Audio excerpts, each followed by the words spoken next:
있습니다. 한국은 IQ가 국민 IQ가 세계에서 1등입니다. 그런데 그 사람들이 속는 데도 1등이니까 문제 아닙니까?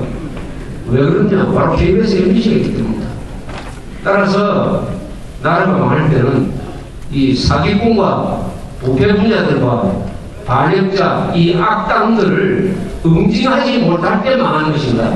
응징하지 못할 때 우리가 이런 국가가 되려면 국제경쟁력을 갖춰야 되는데 국제경쟁력 중에서 가장 중요한 것이 법치입니다. 법치. 그리고 악당을 응징할 수 있는 힘, 이것을 가져야 되는데 이 힘은 현재 누가 가지고 있느냐? 이명박 정부가 가지고 있다. 우리가 이명박 정부한테 말하는 것은 당신이 박정희, 이승만과 같은 위대한 지도자가 되라는 것을 요구하지 않습니다. 슈퍼맨이 되라고 요구하지도 않습니다.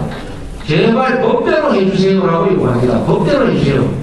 그 요구는 김용호 씨한테도 마찬가지고 이용훈 대법원장한테도 마찬가지입니다. 제발 새로운 법 만들 필요 없다고, 있는 법까지만 제대로 하면은 민노당은 해산해야 되고 위원장으로 MBC는 문을 닫아야 되는 것입니다. 그리고 정교조도 해산해야 돼요.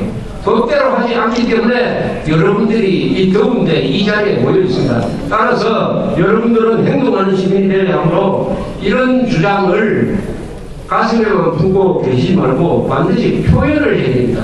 구체적으로 표현을 해야 돼요. 표현하는 방식은 뭐 여러 가지 있지 않습니까? 표현하는 방식은 전화 거는 방법, 편지 쓰는 방법, 고발하는 방법, 아니면은 애국운동단체에 기부하는 방법, 낙선운동하는 방법, 뭔가를 해야 됩니다.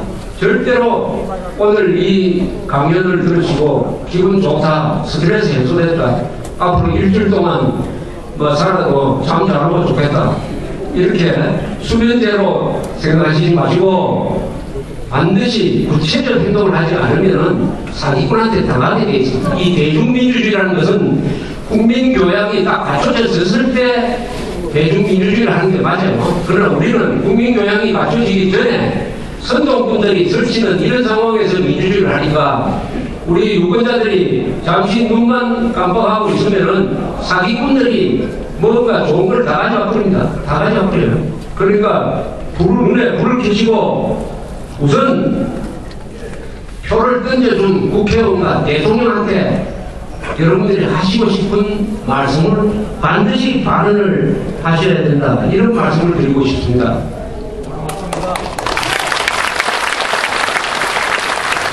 오늘 민주주의라는 말을 오늘 많이 썼습니다만은 지금 민주주의라는 말을 쓰는 사람이 한반도에 많아요. 북한도 조선 민주주의 공화국이라고 하고 있고, 김대중 씨도 자기는 행동하는 양심이고 민주투사라고 이야기하고, 노무현 세대도 그렇게 하고, 민노당, 민주당도 다 민주주의라고 이야기합니다.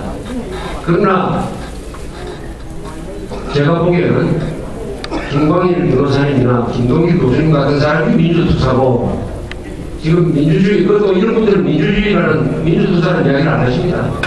민주투사라고 자칭하는 사람들은 가만히 보면은 민주악당이에요. 민주악당.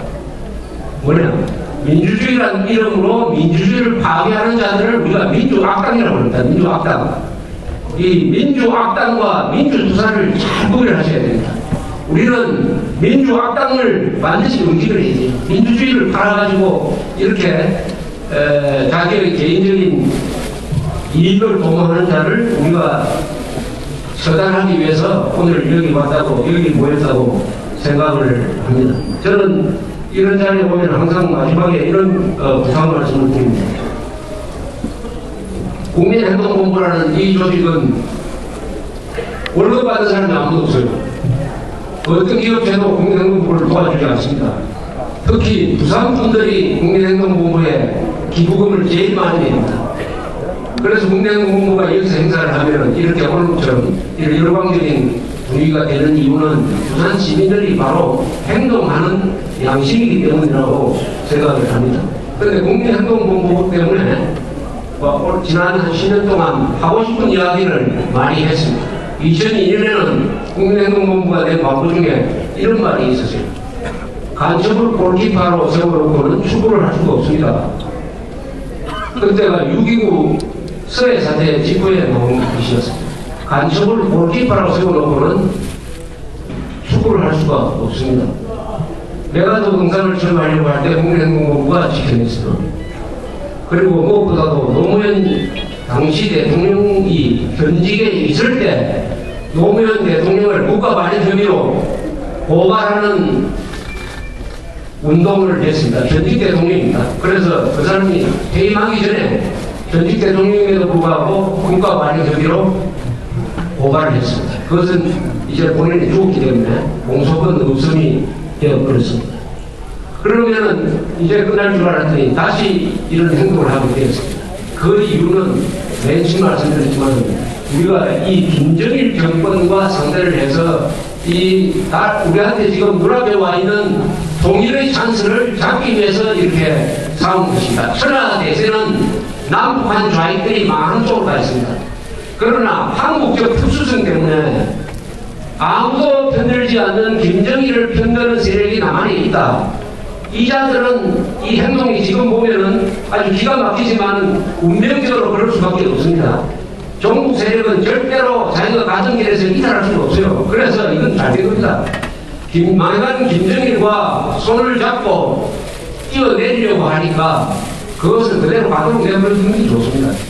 다만 이 정부가 거기에 겁을 먹지 말도록 우리 국민들이 이명박 정부를 응원을 하고 국민행동본부로 하여금 이명박 정부가 정신을 깨고 절대 겁을 먹지 않도록 국민행동본부를 많이 도와주시고 국민행동본부와 함께 싸우시고 이길 때도 국민행동본부와 함께 이기고 대한민국과 함께 이기고 결국은 김정일 세력과 남한의 친구 좌익 세력들이 끝나는 것을 생전에 볼 수 있는 그런 날을 만들어 갑시다. 감사합니다.